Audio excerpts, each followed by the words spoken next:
Iran के प्रमुख धार्मिक शहर कुम में मंगलवार को supreme leader Ayatollah Ali Khamenei को अंतिम विदाई देने के लिए जनसैलाब उमड़ पड़ा।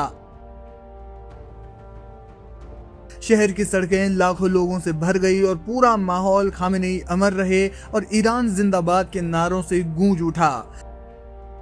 सुबह हेलीकॉप्टर के जरिए खामेनी का ताबूत पवित्र जामकरन मस्जिद लाया गया, जहां उनके पार्थिव शरीर को अंतिम दर्शन के लिए रखा गया। देश के अलग अलग हिस्सों से आए लाखों लोग घंटों कतारों में खड़े होकर अपने दिवंगत नेता को श्रद्धांजलि देते दिखाई दिए। ईरान के सरकारी मीडिया प्रेस टीवी के अनुसार इस्लामी क्रांति के दिवंगत नेता अयातुल्ला सैयद अली खामेनी और उनके परिवार के सदस्यों के लिए आयोजित अंतिम संस्कार की रस्मों में अभूतपूर्व भीड़ देखने को मिली। मंगलवार सुबह ग्रैंड अयातुल्ला अब्दुल्ला जवादी अमोली की अगुवाई में जनाजे की नमाज अदा की गई। इस मौके पर लाखों श्रद्धालुओं के अलावा वरिष्ठ धार्मिक विद्वान, सरकारी अधिकारी, सैन्य कमांडर और देश की कई प्रमुख हस्तियां मौजूद रहीं। नमाज के बाद जनाजे का जुलूस जामकरन मस्जिद से हजरत फातिमा मासूमेह के पवित्र मकबरे की ओर रवाना हुआ। दरअसल सोमवार दोपहर से ही ईरान के विभिन्न प्रांतों से लोग कुंभ पहुंचना शुरू हो गए थे। रात भर श्रद्धालुओं का आना जारी रहा और भोर होने से पहले ही जामकरन मस्जिद का पूरा परिसर, प्रार्थना कक्ष और आसपास की सड़कें लोगों से खचाखच भर गई। हजारों लोग पैदल जबकि बड़ी संख्या में लोग वाहनों के काफिले के साथ अंतिम यात्रा में शामिल हुए। कई श्रद्धालुओं के हाथों में ईरानी राष्ट्रीय ध्वज थे, जबकि लाल रंग के बैनर भी बड़ी संख्या में दिखाई दिए। पूरे रास्ते धार्मिक नारों और शोक गीतों के बीच लोग अपने नेता को अंतिम विदाई देते रहे। भीषण गर्मी के बावजूद श्रद्धालुओं का उत्साह कम नहीं हुआ। लोगों की इतनी बड़ी संख्या को देखते हुए ईरानी प्रशासन ने विशेष इंतजाम किए। तेहरान की तरह कुंभ में भी श्रद्धालुओं को गर्मी से राहत देने के लिए मार्गों पर पाइपों और ऊंचे ढांचों के जरिए पानी के फव्वारे छोड़े गए, ताकि अंतिम दर्शन के लिए पहुंचे लोगों को तेज धूप और गर्म मौसम से कुछ राहत मिल सके। जगह जगह पानी और अन्य आवश्यक सुविधाओं की भी व्यवस्था की गई। इस दौरान ईरान में रहने वाले भारतीय समुदाय ने भी सेवा और मानवता की मिसाल पेश की। बड़ी संख्या में भारतीयों ने श्रद्धांजलि देने पहुंचे लोगों के लिए शरबत की सबील लगाई। गर्मी में घंटों खड़े रहे श्रद्धालुओं को शरबत पिलाकर राहत पहुंचाई गई। भारतीय समुदाय की इस पहल की स्थानीय लोगों ने भी सराहना की और इसे दोनों देशों के बीच मानवीय रिश्तों का प्रतीक बताया जा रहा है। कुंभ ईरान का सबसे महत्वपूर्ण धार्मिक शहर माना जाता है और शिया मुसलमानों के लिए इसका विशेष महत्व है। ऐसे में खामेनी के पार्थिव शरीर को यहां लाकर अंतिम दर्शन के लिए रखना अपने आप में एक बड़ा धार्मिक और प्रतीकात्मक कदम माना जा रहा है।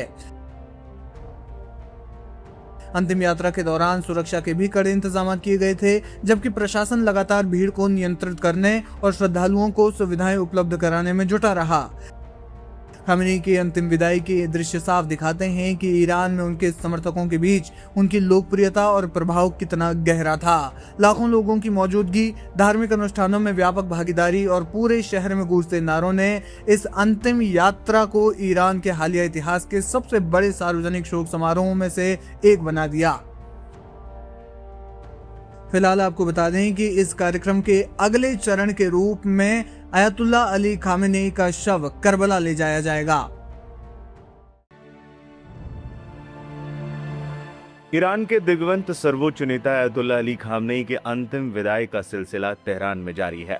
दुनिया भर के नेता और विदेशी प्रतिनिधिमंडल उन्हें श्रद्धांजलि देने पहुंच रहे हैं, लेकिन कूटनीति और शोक के इस बड़े मंच पर अचानक एक विवाद खड़ा हो गया है। विवाद की वजह बनी है अंतिम संस्कार में पढ़ी गई कुरान की एक खास आयत, जिसने सऊदी अरब की हाई प्रोफाइल मौजूदगी को भी फीका कर दिया। आखिर क्या है इस आयत का मतलब और अंतिम विदाई में क्यों मचा है बवाल?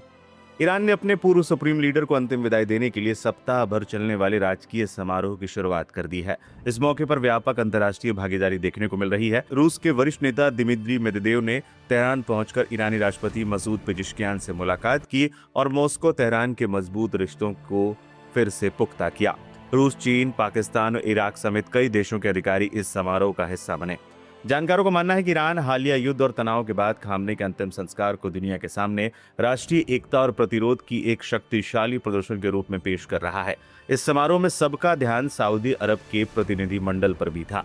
3 जुलाई को सऊदी उप विदेश मंत्री वालिद अल खुरैजी के नेतृत्व में सऊदी अधिकारियों ने तेहरान में आयोजित राजकीय समारोह में अपनी श्रद्धांजलि अर्पित की।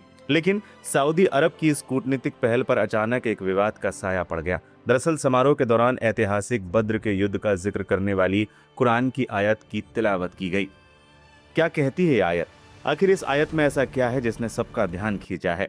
यह आयत मुख्य रूप से 2 सेनाओं के बीच टकराव का वर्णन करती है। एक सेना वो जो अल्लाह की राह पर लड़ रही थी और दूसरी सेना अविश्वासियों काफिरों की थी। इस आयत में स्पष्ट रूप से यह संदेश दिया गया कि अल्लाह जिसे चाहता है उसे जीत दिलाता है। अंतिम संस्कार जैसे मौके पर इस खास आयत के पढ़े जाने ने सोशल मीडिया पर विवाद खड़ा कर दिया। आलोचकों का तर्क है कि इस आयत के जरिए ईरान ने हालिया संघर्ष में खुद को ईश्वरीय समर्थन प्राप्त पक्ष के रूप में चित्रित करने की कोशिश की है। इस आयत के चुनाव और इसकी टाइमिंग ने अली खामनी को दी गई सऊदी प्रतिनिधिमंडल की हाई प्रोफाइल श्रद्धांजलि को पूरी तरह से फीका कर दिया। अंतर्राष्ट्रीय राजनीति में हर शब्द और हर इशारे के गहरे मायने होते हैं।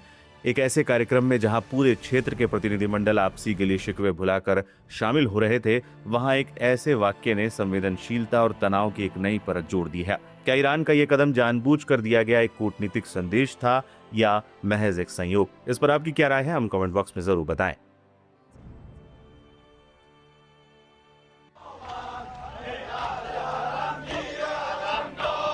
ईरान के सुप्रीम लीडर अयातुल्लाह अली खामनी को अंतिम विदाई दी जा रही है। शनिवार को तेहरान के ग्रैंड मुसल्ला में लाखों लोग उन्हें श्रद्धांजलि देने के लिए जुटे हैं। इस गमगीन माहौल के बीच सोशल मीडिया पर उनका आखिरी सार्वजनिक भाषण तेजी से वायरल हो रहा है, जिसमें उन्हें हथियारों से ज्यादा राष्ट्रीय एकता को ईरान की असली ताकत बताया था। दुनिया को हमेशा सैन्य ताकत और मिसाइलों का संदेश देने वाले ईरान के सुप्रीम लीडर ने अपने आखिरी भाषण में आवाम को एक अलग ही पैगाम दिया था। उन्होंने विदेशी ताकतों को चेतावनी देते हुए देश की जनता से एकजुट रहने की अपील की थी। बिस्मिल्लाहिर्रहमानिर्रहीम।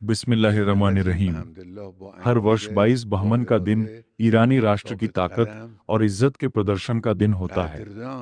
अल्हम्दुलिल्लाह, हमारा राष्ट्र एक ऐसा राष्ट्र है जो उत्साह, मजबूत इरादे, अडिग संकल्प और अपने राष्ट्रीय हितों तथा मामलों के प्रति पूरी तरह जागरूक है। जिस दिन पहली बार 22 बहमन की क्रांति सफल हुई